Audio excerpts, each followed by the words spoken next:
અમેરિકામાં ફ્રોડનો ભોગ બનેલા સિનિયર સિટીઝન્સ પાસેથી ગોલ્ડના પાર્સલ ઉઠાવતા સૈયદ મક્કી નામના એક ઇન્ડિયને પોણા 2 વર્ષ બાદ આખરે પોતાનો ગુનો કબૂલ કરી લીધો છે. સૈયદની માર્ચ 27, 2024ના રોજ ઇલિનોયની મોર્ગન કાઉન્ટીમાંથી ધરપકડ કરવામાં આવી હતી. જે સ્કેમમાં તે શામેલ હતો તેના 10 વિક્ટિમ્સ પાસેથી $8 મિલિયન ફ્રોડ કરવામાં આવ્યું હતું. ઇલિનોયમાં રહેતા 37 વર્ષના આ દેશીએ જજ સમક્ષ વાયર ફ્રોડ આચરવાનો ગુનો કબૂલ કર્યો છે.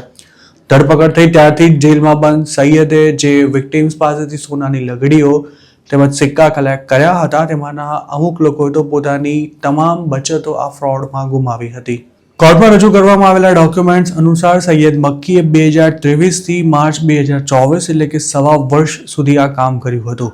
જે સ્કેમર્સ વતી તે પાર્સલ્સ ઉઠાવતો હતો તે લોકોએ વિક્ટિમ્સના કમ્પ્યુટર પર પોતાના નંબર સાથેના માલવેર મોકલ્યા હતા. ફોન નંબર જોઈને તેના પર કોલ કરતા વિક્ટિમ્સ સાથે સ્કેમર્સ માઇક્રોસોફ્ટના એમ્પ્લોયી, બેંક એમ્પ્લોયી તેમજ પોલીસ અધિકારી અને સરકારી ઓફિસર બનીને વાત કરતા હતા.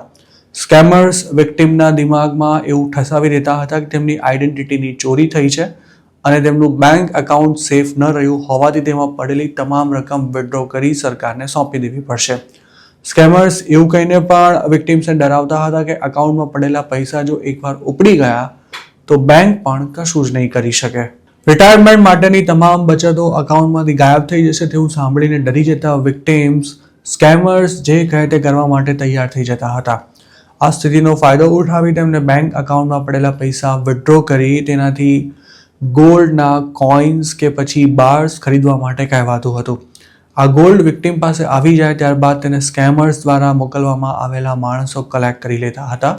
તો બીજી તરફ વિક્ટિમને એવું કહેવામાં આવતું હતું કે તેમણે આપેલું ગોલ્ડ સરકારની કસ્ટડીમાં સેફ છે અને થોડા દિવસોમાં જ તેમને પોતાનો માલ પાછો મળી જશે.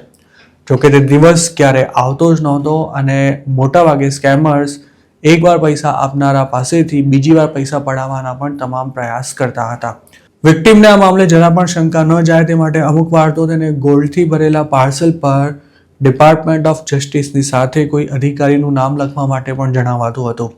આ તમામ ખેલ ખેલીને ગઠિયા એ વાત સુનિશ્ચિત કરતા હતા કે વિક્ટિમ ખરેખર કોઈ મોટા સરકારી અધિકારી સાથે વાત કરી રહ્યો છે. 2024માં માર્ચ 25 અને 26ના રોજ સૈયદ મક્કીએ કોલોરાડોના લિટલટન અને મઝોરીના કેન્સસ સિટીમાંથી 16 ગોલ્ડ બાર્સ કલેક્ટ કર્યા હતા જેનું વજન 1 કિલો અને કિંમત $1 મિલિયન થી પણ વધારે થતી હતી. તેના બીજા દિવસે તે આ ગોલ્ડ ઇલિનોયમાં કોઈને આપવા માટે ગયો હતો પરંતુ તે જ વખતે પોલીસે તેને પકડી લીધો હતો અને તેની પાસેથી આ તમામ મુદ્દા માલ પણ મળી આવ્યો હતો.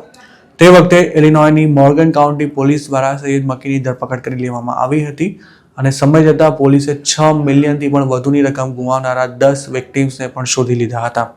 વાયર ફ્રોડના આરોપમાં સૈયદ મક્કીને કોઈ પેરોલ વિના જ 20 વર્ષ સુધીની જેલની સજા થઈ શકે છે. પ્રોબેશન ઓફિસ દ્વારા આ કેસની તપાસ પૂરી થયા બાદ સૈયદ મક્કીને કોર્ટ દ્વારા સજા સંભળાવવામાં આવશે.